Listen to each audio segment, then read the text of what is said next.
just about to begin. Hi again, everyone. This is Ryan Miller, the founder and CEO with Etna Interactive. And before we formally start, I'd like to take just a moment to reorient. We have a bunch of new arrivers who've just dropped in. Reorient you with the functioning of the Zoom webinars control panels. If you haven't already noticed it, if you haven't hovered over and found it, there is a link present in the toolbar associated with the Zoom webinar that is labeled Q&A. It has a little folder with a big Q on it over the Q&A. When you click on that, it's going to open a window, a control panel, where you can post questions during today's sessions. I'd encourage you to post those questions as they come up in real time. If you're not familiar with it and you want to play with it right now, feel free to drop me a little message and say hello. And that will be the tool that you'll use throughout the webinar to ensure that all of your questions get answered, because this session is really about you and your needs. So throughout the session, you can publish questions there. We'll try to answer them in real time. Those that we can't address in real time, we will address at the end of the session today. So that said, and without further ado, let's go ahead and get started. Again, I want to welcome everyone. My name is Ryan Miller. I'm the CEO and the founder of a company called Etna Interactive. We're going to be talking today about what it takes to earn top rankings when you have multiple locations being serviced by the same website. We're really going to be talking about everything that you need to know, whether you are a practice leader or a marketing leader inside of that multi-location group, about search engine optimization, both local and organic SEO for large groups. Now, just a little bit about myself. I've been doing this for a while. I've been in the industry now for over 23 years, helping clinics across all of North America use the web to grow their clinics. And I'm not doing it on my own. I have a fantastic team of people here. We're based in California, over 60 professionals who are focused in areas like SEO, local optimization, PPC and advertising, social media, email marketing, content and online reputation. And I really have to thank them, because a lot of the material that I'm going to be sharing with you today is knowledge that I've learned from my interaction with my team. Now, poor Mr. Phelps here, Michael Phelps, many of you will know him, the Olympic swimmer. He's a little bit of a mascot for us today. And he became a mascot for me as I was organizing my thoughts on this topic, largely because of his scale. You know, just like you, there are things about his proportions. You know, his wingspan, fingertip to fingertip, is over 6 feet long, that make him better, that give him kind of an economy or an advantage. And I think a lot of us, when we think about the groups that we work with or work for, you know, those groups formed because they were seeking an advantage. They wanted their size, their scale to work to their benefit. And so when we think about this topic today, it's really about unlocking the potential that's explicit and implicit inside of our group to use it to our advantage. We're going to be covering today 3 key vignettes, 3 key themes. We'll talk specifically about local search engine optimization. This is getting into those map results on Google. We'll talk about more traditional organic SEO, which are getting into the 10 text results on Google's first page. And then just some general tips based on our experience working with large groups all across the North America and Canada. So before I dive in, let me just orient you with how we will present overall. Again, I welcome questions throughout, so use the Q&A control panel available in Zoom when you have a question you'd like to pose. I'm going to attempt to present this as a little bit of a checklist. So as we go through these items, they are presented in a way that is action-oriented, something you can immediately put into practice, that would either guide your conversation with an internal team or an external agency, and that can help you ensure that you're covering all of your bases inside of each of these key areas. Now, for those of you that are avid note takers, a couple of promises. Within a couple of days' time, we will release this recording, so you can go back, you can reference the recording. Don't worry about capturing each and everything. This will be made available to you. And at the end, we'll be sharing some tools that we think will help you ratchet up the proficiency and the performance of your marketing. So let's dive right in. Let's talk a little bit about local SEO. Really, this is about dominating the Google map. Now, I think we all understand the importance of map-based search. We have today, I checked our registration, we have practices from over 8 different clinical specialties participating. I'm going to use examples from across multiple segments. We'll look at dermatology, we'll look at aesthetics, we'll look at ophthalmology. But let's use this example here. I searched dermatologist as though I was sitting in the New Jersey marketplace, and what we find right away is after the ads, the very first thing that we get, that is a map search result. That is the result of good local SEO if you're one of the only 3 locations that appear here. Now, we use the language in the industry. We call this the map pack. Now, what's important to understand, and we'll highlight the difference here in a moment, it's just important to understand that it takes different tactics to rank well in this map than it does in traditional organic SEO. Now, worth noting, there is some overlap, but as we look at this, we have to understand that many agencies or internal teams don't understand that difference. They don't understand the distinction, and it's often overlooked. And for large groups, this can be an area where you can achieve very early success.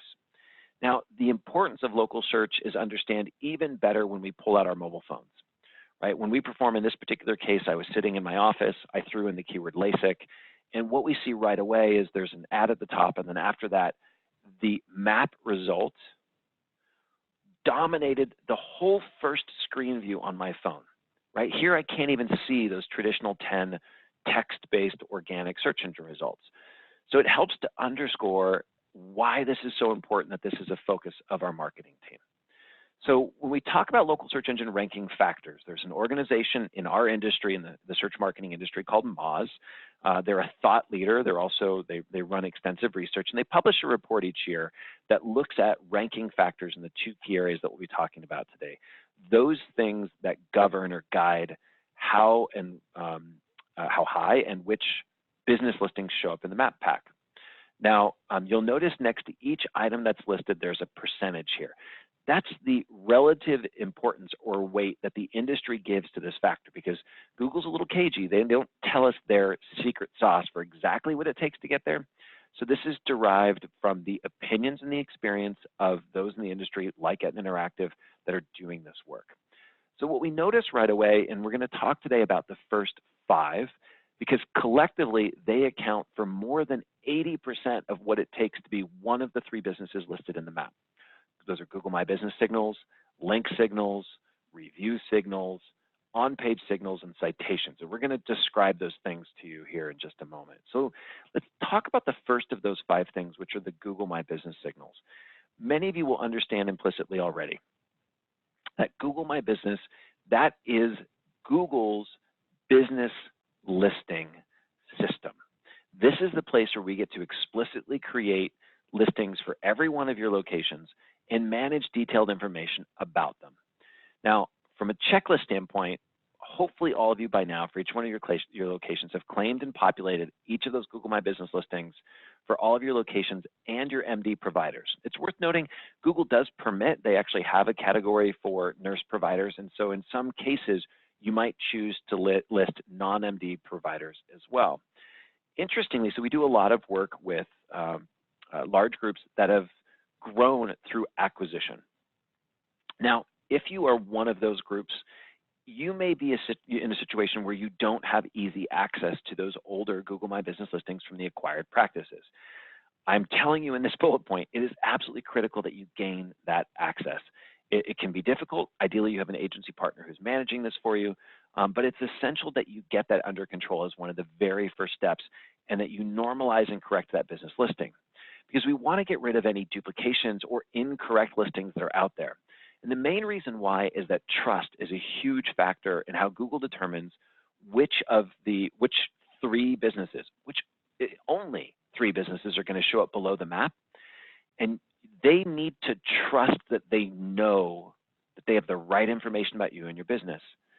If they find duplicate listings that have old addresses, old phone numbers, old business names, old websites, or just they see a difference between the Google My Business listing and the listing or the way the business is described on your website, that seeds just enough doubt in Google's algorithm that it can disqualify you from being featured inside that map-based search result. So inconsistencies and errors, they're our enemy as it relates to local search. We also want to take the time to leverage available features at Google My Business like posts or answers in order to create a more rich profile so that we are found for more things. We're basically demonstrating to Google that we are engaged with them on their platform. And I'll give you an example here visually in just a moment, so that they are more likely to feature us prominently at the top. Now, we do a lot of work with Kaiser. In this particular case, we see review content, cultivating reviews. We'll talk about it a little bit, is important. Hours of operation.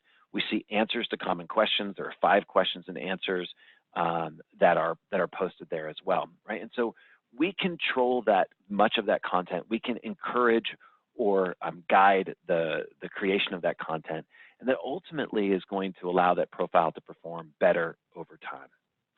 Now, in addition to that, we have to think about link signals. Now, many of you will be familiar with link building because we've heard that it influences those organic search engine rankings, those old 10 text results on the page. Now, with link building activities, the things that we're going to talk about in the next section on SEO, really we're going to cover them later, so I'm not going to spend too much time on them here. I just want you to know that it's more likely, if you're doing well in organic SEO, that you will see your businesses showing up in that map pack, in that local rankings as well.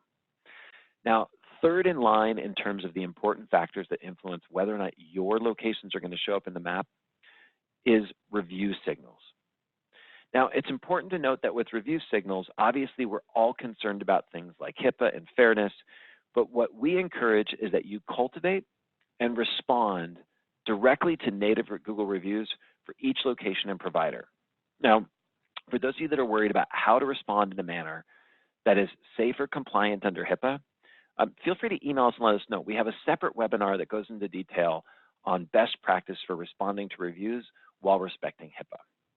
But ultimately, we also want to focus outside of Google and cultivate reviews on trusted third-party websites as well. Now, Google is a master aggregator of data. They're taking a very holistic view of you and your practice. And in fact, in one of the recently published massive quality guidelines documents, buried and nestled deep inside was the mention that they actually are going to be demoting businesses in the organic rankings in instances where they discover that they have unresolved Better Business Bureau complaints, right? So we know that Google is looking out there on third-party sources, and historically they've actually brought reviews from other sites right onto your Google My listing, Google My Business listing that shows up on Google. So they're aware of not just those reviews native to Google, but the reviews on third-party websites as well. We recommend that you build a list of trusted sites, sites that you see showing up regularly on Google, or sites that are actively mentioned on those Google My Business listing cards that you see when you perform a search result for your business name, and actively encouraging your patients to share their experiences online so that both the number and the average review value climb over time. That's going to help you rank better in local search. On-page signals, these are things that happen on your site as well. These are the fourth most important thing that you need to think about when you're trying to help each of your locations show up in the map-based search. So consistency, like we mentioned before, is important, but we're going to get really explicit here. Consistency of your name, address, and phone number, which in the industry are collectively referred to as your NAP, for each one of your locations is absolutely important. This becomes easy to understand, especially if you have practices that are located on the 3rd floor or in suite 22B or on an abbreviated street versus spelled out street, right? Subtle differences in how you present your name, address, and phone number can be just enough to erode Google's trust that they have the right data about you. And ensuring this consistency across all of the places where your business is presented is really important. What we're explicitly referring to here, though, is the presentation of your name, address, and phone number on your website should match exactly the name, address, and phone number as it appears on Google for that same location. That parity between those two locations, your website and Google My Business, is very important. In addition to that, your website needs to be optimized for city and state. The places this is often used is things like your web page title, the body copy, the footer where you list addresses. And this helps to reinforce to Google that your website is relevant to regional searches. Now, I'll go a little bit deeper on this in just a moment, but for those that are already in the know about schema, we want to make sure that you're using schema across the site to declare your locations, and not just on a location page on your home or on the home page, but also on your procedure pages as well. Now, for those that aren't in the know, let me take a second to just explain what schema is all about. Google and the other search engines, they've got a problem. Right? When we build, or when anyone builds web pages, the way that we present that information is made for people, right? It's presented in such a way that a human being could see, interpret, and digest the information.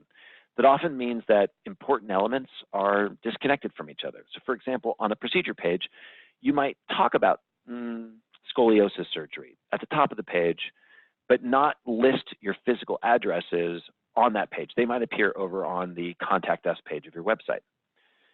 Google has a hard time, the other search engines have a hard time connecting disparate organization or even disparate information, or even information that's contained on the same page but spread apart. What they agreed to do, all of the major search engines together, is to prepare a kind of library, a structure, if you will, of how website owners could force feed them data about both the content and the relationships of the information that's on each one of your pages. So schema is a little bit like, well, it's like the backstory of your page in a way that a machine can understand. Schema allows us to embed in the code details about your procedures, your providers, your hours of operation, the locations that you serve, your average ratings, your pricing, so that Google can understand and actually properly interpret that information much better than it could if it was just trying to read through your prose. So smart agencies, smart internal marketing teams are using today's schema to its utmost. Now, let's move on and let's talk about the fifth category before we get into local SEO, and that's citation signals.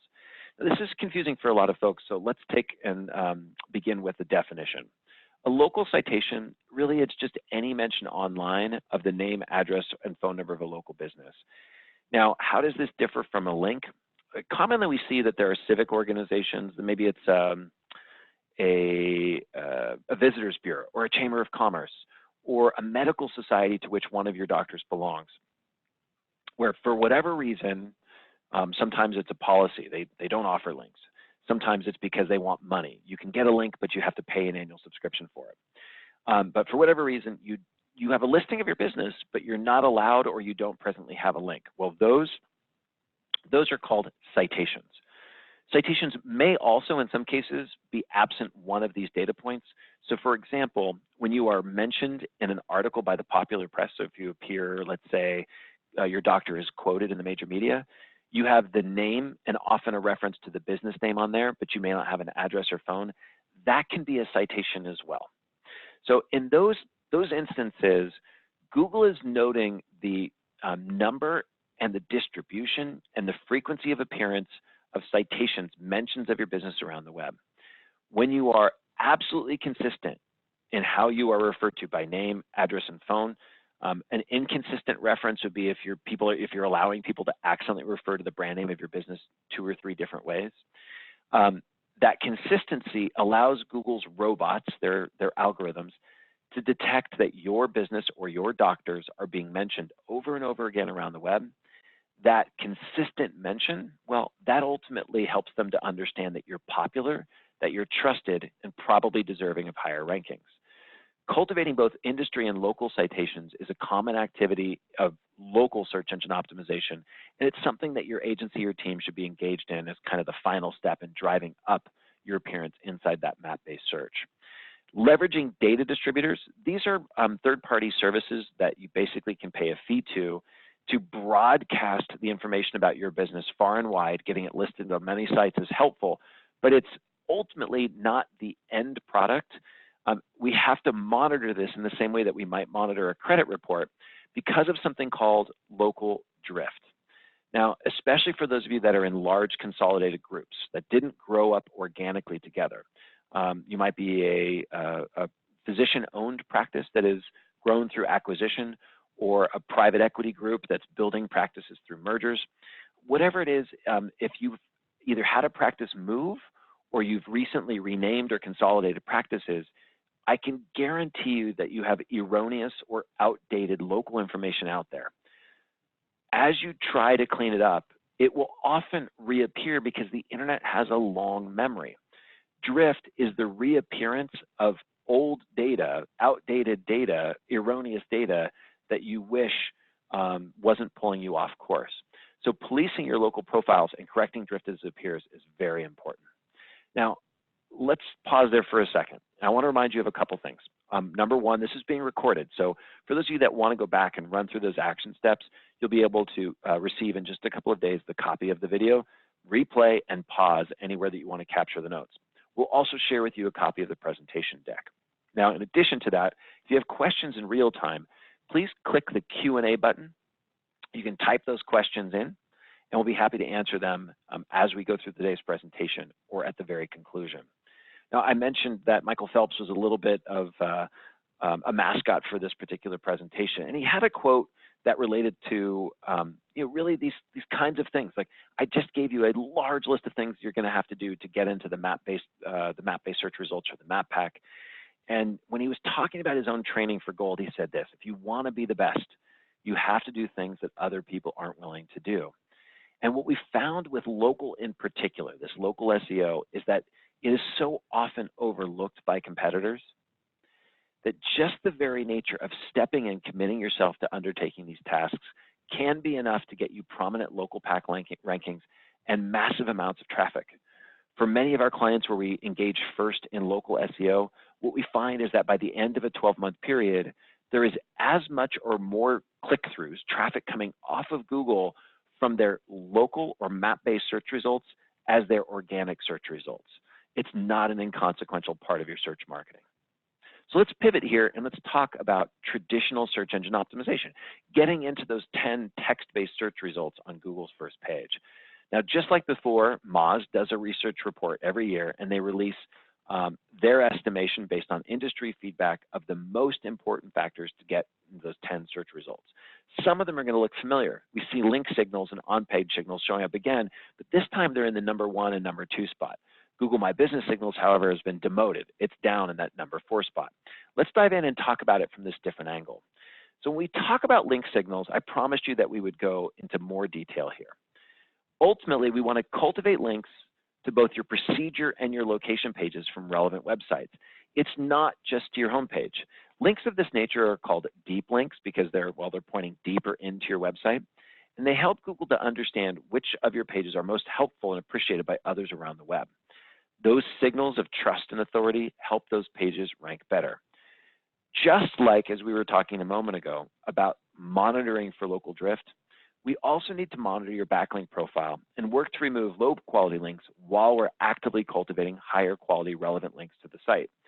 What we've seen over the years, there's been a number of updates in the last 4 years from Google that are about demoting sites when their backlink profile is filled with low quality links that are the result of poor quality SEO. So we want to make sure that we attend to that issue in particular.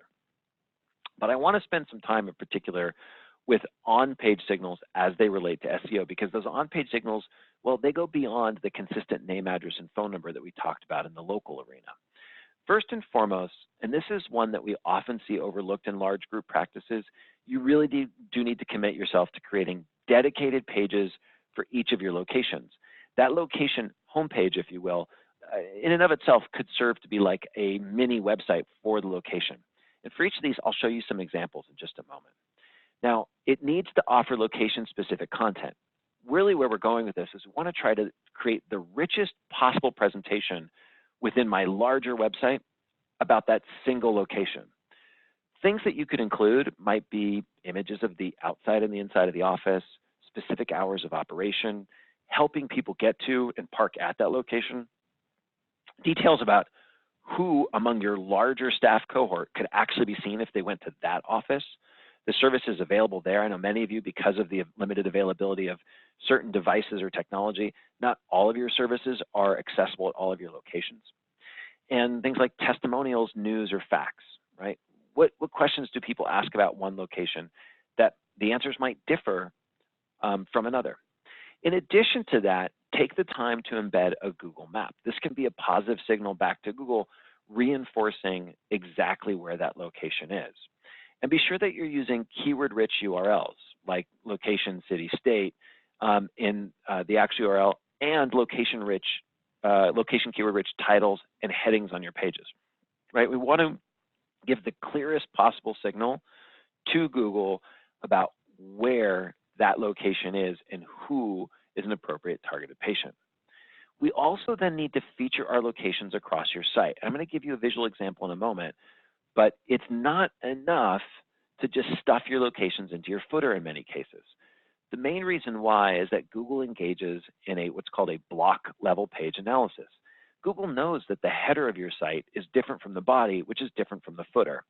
And when they're trying to understand what any individual page is about, well, what they're really concerned with is the body copy, what's in the middle of the page.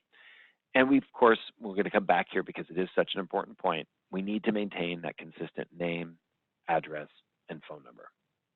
So the last point here, and again, I think I maybe beat this one up in the last section, but we'll touch on it again.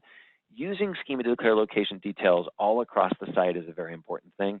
Mentioning, of course, only the schema where that relates to locations on those pages where the location can offer, for example, the service or features the provider. Now, I'm going to use particular examples from dermatology. If you're in a different industry and you would like to see examples there, please let us know. We can point to other samples from among our work to help you see how these same ideas work there. But let's dive in really quickly and we'll look at those location pages. This is one for a clinic that's based in Soho. We have the address, there's that Google map, hours of operation, unique specials, a list of the services that are offered there, and then featured providers of the doctors that you could see just when you go to that location. In addition to that, on the location's homepage, we're using wonderful interactivity. I can click on locations to get the details. I can pinch and pan to go in closer on the map. I can click a button if I'm on my phone and use location services to find that location or enter a zip code. And I'm creating very clear gateways to filter by either provider or the service I want to show just which locations are going to satisfy my need. Now, it doesn't stop there, because in addition to that, as I profile other elements on my site, in this particular case, the element is a doctor, right? I want to bring in not just their descriptive profile, but things like their reviews, their content, and yet again, I want to reinforce which locations they can be seen at and which services they offer. And you better believe that if we viewed the source code or ran this through what's called a rich snippet testing tool, that we'd see schema declaring the same information in the background. I'm going to show you here an example of a procedure page, right? So in addition to the standard search engine optimized content, I'm also reinforcing that was a list of providers, but again, the locations where this service is offered right in line in the middle of the body copy, reinforcing to Google where we hope to rank by creating a hard relationship between my content, in this case, the Botox procedure, and my locations. Now, user experience is more important than ever. Google's really concerned as more people are browsing the web on their phone. In fact, today, the majority of searches and the majority of minutes that are spent online in North America are done on mobile devices. No big surprise there. They want to make sure that that experience is fantastic. That means we need to think about pages loading fast, that our site is secure, that page designs are mobile friendly. Largely, this means that tap targets, the clickable elements, are big enough for big, clumsy man thumbs like mine, and that the type is presented in a way that's easy to interpret and read, and that we're keeping an eye in general on usability. I'm still startled when today, well, not today, literally as recently as last week, we were approached by a practice for help improving both their organic and their local rankings. When I checked their mobile website, about a third of the content that was available on the desktop had never been migrated to the mobile experience. In that case, was the usability really thought of? No, because the mobile website wasn't as useful as the desktop. In addition, let's kind of come back as we wrap this section up. Let's think again about Michael Phelps and all of that winning that he's known for doing. And I really want to take a moment to empathize with the position that many of you on this call are in. Whether you are leadership or marketing leadership, you have many stakeholders that are looking for you to perform. It may be private equity investors, a physician owner or physician leadership group, or just your constituent practices that are looking at you and saying, I need more patients. The reality is that if you bring back only one gold, if only one of your many locations is winning, if only one of your procedures is attracting new patients online, you're going to be seen as a loser. And just like the pressure Michael Phelps felt in returning to the Olympics, right? If he brought back just the one win, he would have disappointed. We know that that's the challenge you're facing. That's why we're talking about this particular topic today, because there are things that you can do to make your one website perform for all of your stakeholders. Now, I'm going to pause there again and remind you that if you have questions about what we've already talked about, click to open that Q&A panel, type in those questions, and we'll try to answer those as we get to the end. But I'm going to try to close out with you here with some bonus material. We do a lot of work with large groups all across North America. And surprisingly, as they're coming on board, we see some of the same problems, some of the same missed opportunities across them. I want to share some tips with you based on that experience. The first, and I think maybe this is often neglected, either because of operational challenges or because maybe today's email just doesn't feel as sexy as social media. But building a large opt-in email list that you can segment across your locations is incredibly valuable. And it's valuable for a couple of reasons. What we find today is that the open rate for email in the health and beauty industry, that open rate is about 23% on average. That means 1 in every 4 people will at least be exposed to an email message when you push it out. And that the click-through rate on average once they've opened it is about 10%. Now, the open rate, the visibility rate of just organic posts on social media, say on Facebook, if you don't put money behind it, well, it's under a fraction of 1%. So email will probably give you much easier and less expensive visibility for critical communications to both patients who've given you their permission and prospects who have opted in than almost any other form of marketing. But for I think reasons of operations, it can be difficult to achieve this across your discipline. So trust your marketing team or your agency to help you answer and solve that problem. In addition to that, so Ashley posts a great question. Thanks for that. Wait a minute, what's less than 1%? Thanks for asking, Ashley. So when we look at what's called the organic visibility rate of posts on social media. So this is when you log on to your business Facebook account, you share a photo or video, and you don't boost it or put any money behind it on Facebook or on Instagram. The organic visibility is below a fraction of 1%. It's less than, in most cases, less than 1/10 of 1%. So what that means is if you choose as your primary method of communication with patients and prospects, Facebook, and you're not putting additional money behind it, pretty much nobody is being exposed to that content today. Why did that happen? Well, it happened for 2 reasons. Back in 2018, Facebook changed their algorithm that diminished the visibility of posts that come from businesses. Partly they said that this was a result of people complaining that there was too much business content in their news feed, right, in the feed of information that comes up there. But partly industry will tell you that we believe it's just because they wanted to sell more ads. So great question there. One thing I didn't mention, I think it's probably one of the most exciting things about email, is unlike most other things that you would do with online or offline advertising, when you get more subscribers in email, it gets less expensive per distribution, right? Because the cost for you to create that email message is a fixed cost. It's just the time to do the design, to write the copy, to put it together, and to execute it. And it's that time is the same whether you have 8 people or 80,000 on your list. Conversely, if we were looking at something like pay-per-click advertising, well, every click is additional cost. In social media, every eyeball or visibility when you're boosting posts is additional cost. If you were buying an outdoor advertising, a billboard in the real world, Billboards that have more eyeballs, they cost you more than billboards that are in areas that are less trafficked. So the bigger that your email list gets, the better it will perform. Now, if you're really interested in this as a project idea, we've got a great video recorded.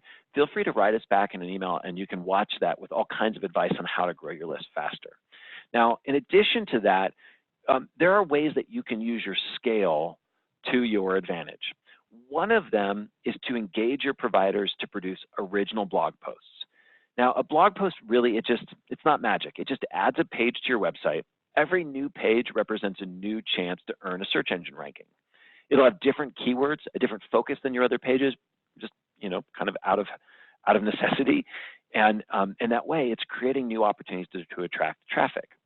Now, because many of you are in practices where there are 10, 20, 40 or more providers inside the group, there's a good chance that at least 5 to 25% of them both have something to say and the ability to write it down. Engaging with them as a subgroup and giving them assignments or a rotation throughout the year to create a blog post can increase your blog productivity. You'll get more new pages on your site and decrease your cost of marketing because you're not having to pay an agency partner to do that writing. I know it's one more thing to manage, and so I've got empathy for you there, but this is about using your scale, your size to your advantage.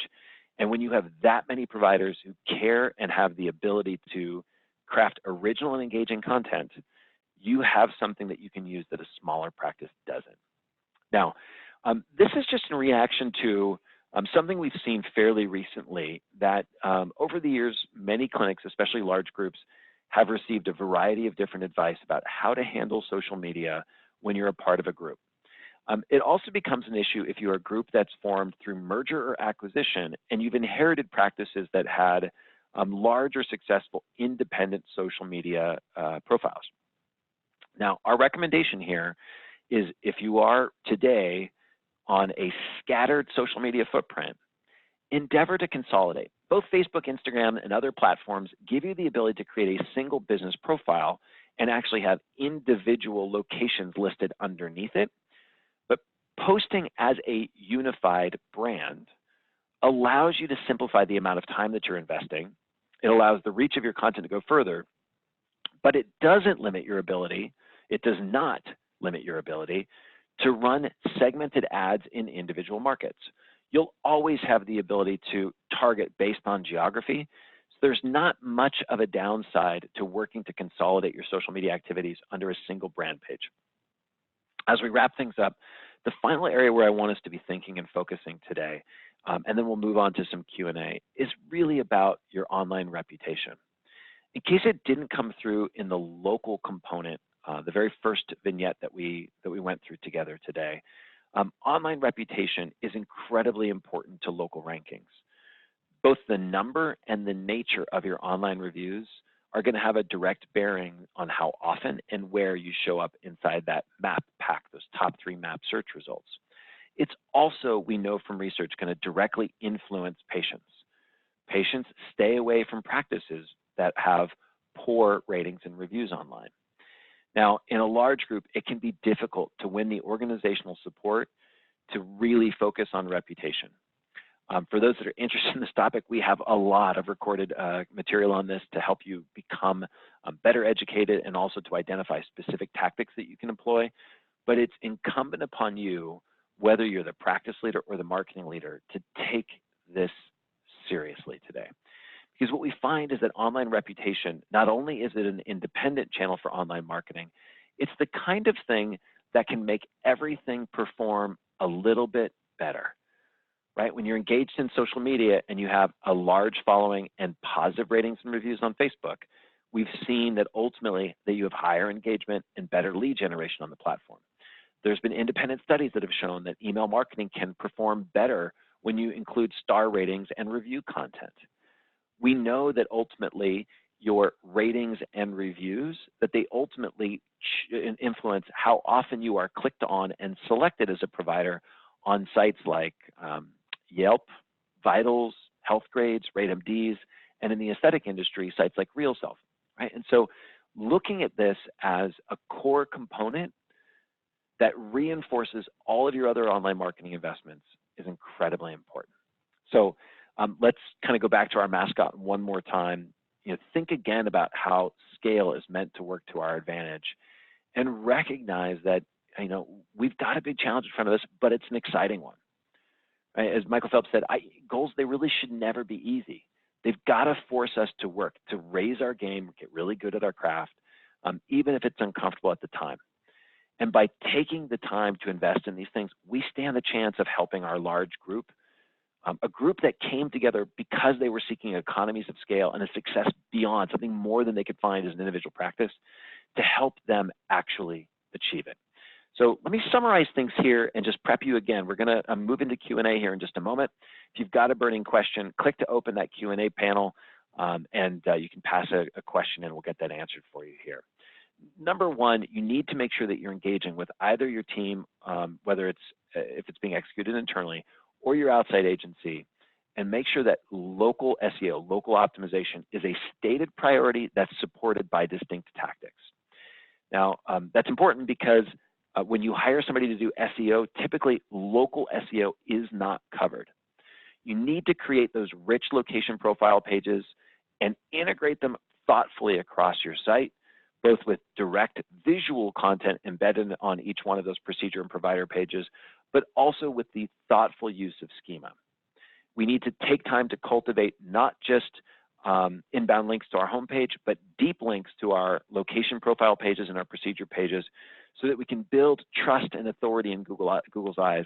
That's ultimately going to help us rank better. And diversify. Engaging in other marketing channels like blog and content marketing, social media, reputation management, email marketing, all of those things are ultimately going to support and reinforce the work that we're doing in the local and organic SEO fields. Now, at the very beginning, I mentioned that there were a couple of tools that can help you. We developed at the beginning of 2019, and I think that data is still very, very relevant, a tool that you can use to benchmark your own performance against some industry standards. You can go to etnainteractive.com/workbook to download a copy of the report. Now, I'll apologize in advance. It's a 19-page workbook. It's very big print with lots of open areas for you to fill in your values so that you can measure yourself against best-of-class performance in the online marketing industry. And for those of you that are trying to solve this problem and are daunted by just the complexity of it all, we have engineered software that specifically automates many of these challenges that you face, so that we can ultimately take what would be a very, very cumbersome thing, your scale, and automate out the difficulty and amplify the benefits of being a part of a large group. If you want to learn more about that software, it's at etnainteractive.com/products/silo. Now, let's take a moment here. If you have questions after the session, be sure you can email this to me, and we'll answer questions live. Now, for those of you that aren't familiar with the tool, be sure that you click the Q&A button at the top of the screen or at the bottom of the screen, depending on where that control panel is located for you, and you can type those questions. I'll answer them for you here. And we actually just got one question it looks like to answer before we wrap up the session. Now, the question that's posed is about the application of schema. If you don't know anything about schema, how do I figure this out and how do I get this on our site?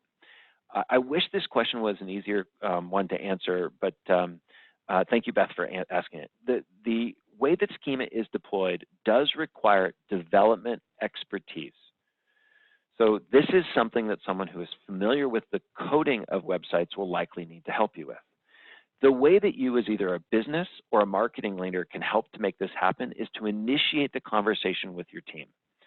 The specific kinds of schema that you want to be looking at are schema that describes both the nature of your business, the full list of your locations, but also goes into greater detail to profile your providers and your services as a bare minimum, right? Making sure that you're asking the question, what schema are we using today? What schema should we be using going forward? And have we covered all of those elements? Will help get that base covered for you. On that note, we're going to go ahead and wrap up for today. If you have additional questions, please feel free to email me at ryan@etnainteractive.com, And if you're not already subscribed to our newsletter, we encourage you to join at etnainteractive.com/newsletter. Have a great day.